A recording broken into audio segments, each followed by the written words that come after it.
الحمدللہ رب العالمین والصلاة والسلام علی سید المرسلین اما بعد فاعوذ باللہ من الشیطان الرجیم بسم اللہ الرحمن الرحیم پڑھیے الصلاة والسلام علیک یا رسول اللہ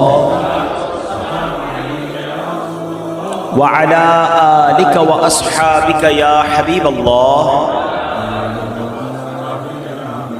الصلاة والسلام علیک یا نبی اللہ وعلی آلک واصحابک یا نور اللہ۔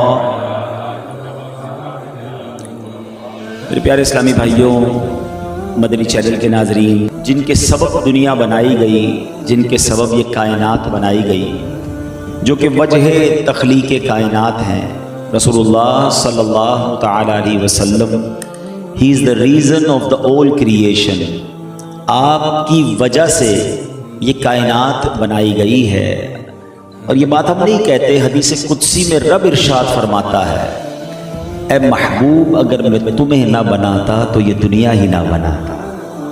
تو سبحان اللہ، جن کی سبب یہ دنیا بنی، میں آیا، آپ آئے، ہم سب آئے، اور یہ رنگینیاں دنیا کی جن کی وجہ سے ہیں، تو ان کی آمد کی ہم خوشیاں کیوں نہ بنائیں۔ امام عشق و محبت بریلی کے تاجدار یہ خوبصورت بات کس طرح ہمیں سمجھاتے ہیں، فرماتے ہیں زمین و زمان تمہارے لیے، مکین و مکان تمہارے لیے، چنین و چنا تمہارے لیے، بنے دو جہاں تمہارے لیے، دہن میں زبان تمہارے لیے، بدن میں ہے جان تمہارے لیے، ہم آئے یہاں تمہارے لیے، اٹھے بھی وہاں تمہارے لیے، اٹھے بھی وہاں تمہارے لیے۔ یہ بھی بڑی خوبصورت بات ہے۔ ایک تو آئے یہاں، یہ تو سمجھ آ گیا، کیونکہ اللہ نے بنائی کائنات نبی پاک علیہ السلام کی وجہ سے، وجہ تخلیق کائنات ہے۔ اب وہاں اٹھیں گے، یہ نبی پاک کے لیے کیسے اٹھیں گے، یہ بھی ایک کوئسچن ہے۔ ایک تو آپ دیکھیں کہ دنیا سجائی گئی سرکار علیہ السلام کے، ایک محشر کا میدان بھی سجایا جائے گا، ٹھیک ہے۔ دیکھیں اللہ کو تو سب معلوم ہے نا، ہمارے تو نامہ اعمال لکھ لیے فرشتوں نے۔ جب ہم قیامت کے دن اٹھیں گے، جب قبر میں گئے تو ہمیں پتہ چل جائے گا کہ کس کی نیکیاں زیادہ، کس کے گناہ زیادہ، قبر کا کسی کو معاذ اللہ عذاب ہوگا اور کسی کو رحمتیں ملیں گی۔ تو قیامت کے دن اٹھتے ہی ہاتھ میں رجسٹر پکڑا دیا جاتا کہ تمہارا رپورٹ پاس ہے، تم جنت میں جاؤ، تم فیل ہو تم جہنم میں جاؤ۔ یہ اتنے سارے لوگوں کو ایک میدان میں جمع کرنے کا کیا وجہ ہے؟ واٹ از دا ریزن کہ محشر کے میدان کو کیوں سجایا جائے گا؟ اللہ اکبر، یہ بھی بڑی کمال کی بات ہے۔ اچھا ذرا غور کیجئے، حدیثوں میں نبی پاک نے پورے محشر کا نقشہ بھی کھینچ دیا ہے کہ کیا ہوگا۔ پہلے تو محشر میں لوگ انتظار کریں گے، برسوں گزر جائیں گے کہ کہیں حساب کتاب شروع ہو اور ہمارے بارے میں فیصلہ سنایا جائے۔ گرمی کا عالم ہوگا، لوگ کھڑے ہوئے ہوں گے۔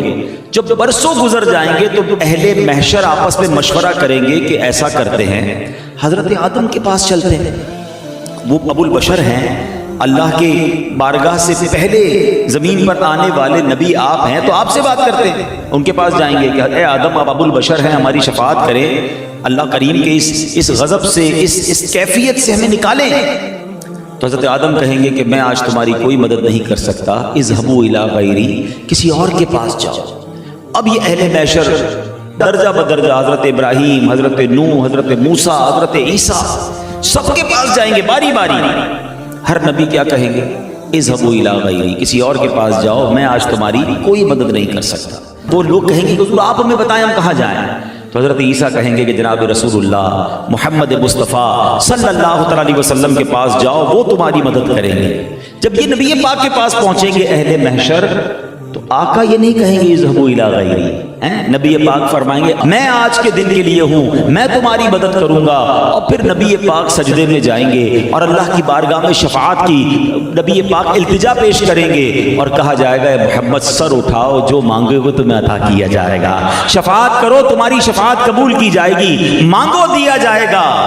اب یہ بات تو کئی بار سنی ہے نا، میں جس پوائنٹ کی طرف لانا چاہ رہا ہوں، مجھے ایک بات بتائیں، ہمیں تو پتہ چل گیا کہ شفاعت کس نے کرنی ہے، کس نے کرنی ہے؟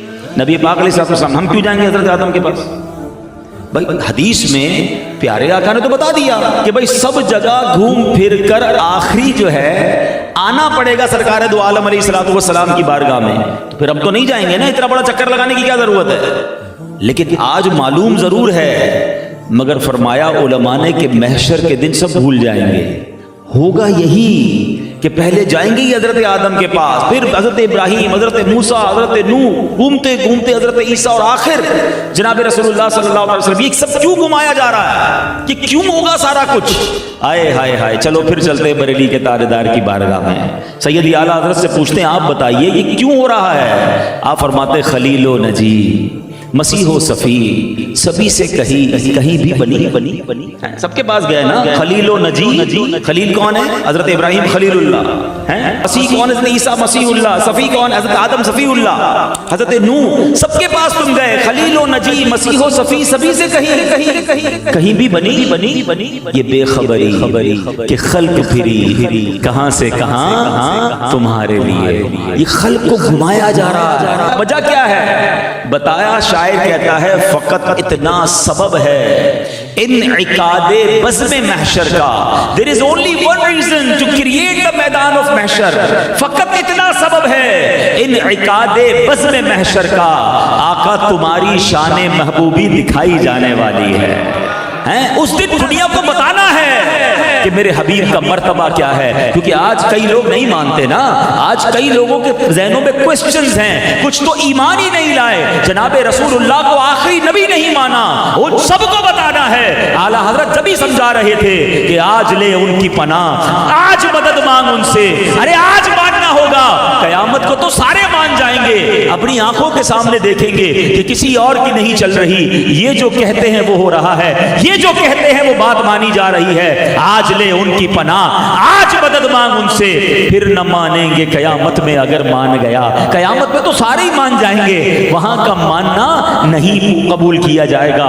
آج جس نے مدد مانگی ہے, آج جس نے رسول پاک کو مانا ہے, آج انہیں اپنا سب کچھ جانا ہے, وہ انشاءاللہ قیامت کے دن بھی کیسے نوازا جائے گا. سنو کیسی ہوگی نبی پاک کی بات, پتہ ہے کیسی چلے گی؟ اللہ اکبر. فرماتے ہیں مولانا حسن رضا خان صاحب, وہ بھی برادر اعلیٰ حضرت ہے نا, فرماتے دکھائی جائے گی محشر میں شان محبوبی.